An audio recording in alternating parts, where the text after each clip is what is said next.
And here in Atlanta, some extra fencing and barriers have been added around the Capitol building as agencies across the metro remain on high alert. 11 Alive Shanu Hur has been in contact with several agencies monitoring potential threats. And Shanu, do they have any known planned protests tonight or any credible threats right now?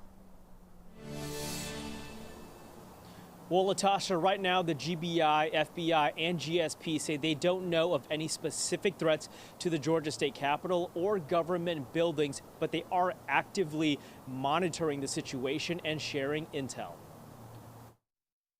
Even though the GBI believes there's only a low-level chance of any threat to the Georgia State Capitol this weekend heading into the inauguration, law enforcement is taking no chances, putting up fencing around the Capitol building in downtown Atlanta.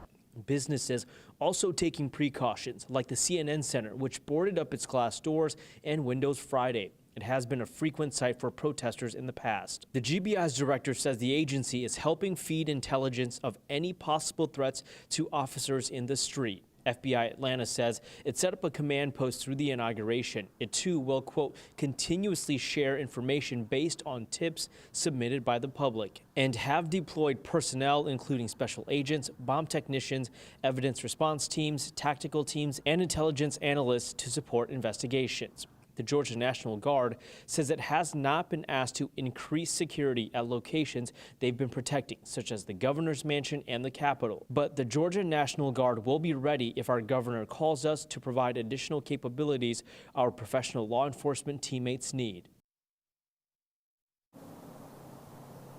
APD says they've canceled some regular shifts and added some 12-hour shifts so they're prepared should any threats emerge.